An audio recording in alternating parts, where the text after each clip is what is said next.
If we are to understand the meaning of Karbala, we need to take it out of an Iraqi context, out of a Shia context, out of a Muslim context, and to see it as a piece profoundly of human drama.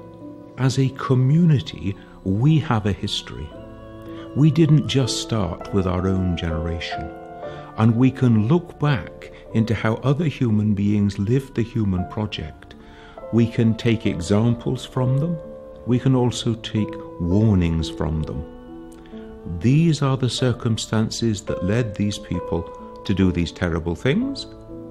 This is the person who in this situation responded in this wonderful and noble way. I, as a Christian, would also want to take my own lessons in remembering the events of Karbala. To understand the importance of Imam Hussein, we need to go back to the time of the Prophet himself, because the Prophet designates his successor as Ali to lead the community. And so we start to establish a principle of God deciding who should be the leader of the community. Everybody accepts that Yazid is a very bad example of Muslim life, let alone of Muslim leadership. He openly disobeyed the commands of God. He openly disobeyed the Sharia. It's a crisis of leadership and a crisis of deciding how are you going to respond when injustice and tyranny is facing you.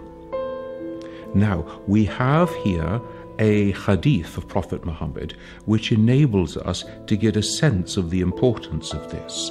He says on one occasion, the greatest jihad is to speak the word of truth into the face of a tyrant.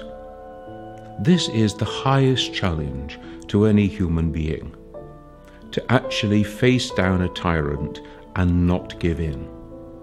So this is what's going on in the mind of Hussein in Medina with his community, and he knows that in a very short period of time he is going to be faced with the demand to make an oath of allegiance to Yazid, who he knows to be a totally unworthy person to lead the community.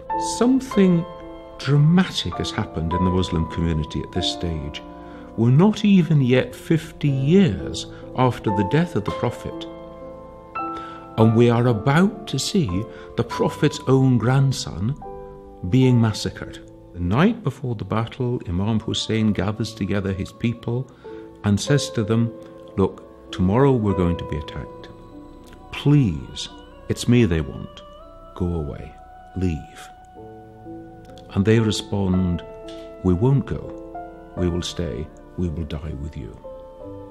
And now we see another huge human dimension of the question. What do you do if you are the supporter of an upright, honest, just person who is facing injustice? Do you stand with him, even at the cost of your own life? Or do you run to save yourself?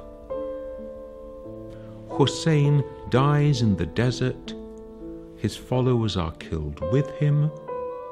These are, in the terms of the world, pretty insignificant acorns. And yet it reminds us that God's acorns grow into mighty oak trees. Because here we are 2,000 years after the time of Jesus, 1,400 years after the time of Hussein, and we remember them, and they are examples to us still, and their names live on in the lives of their followers in ways that they could not possibly have imagined. And it reminds us then, in our life of faith, what matters is not the impact that we have, how can we measure it, but how faithful are we to what God calls us to do and to plant, in the trust that the acorn that we plant today, however small it may be, in God's good grace and in God's good time, can grow into a mighty oak. This is the life of faith. We do not ask to see results now.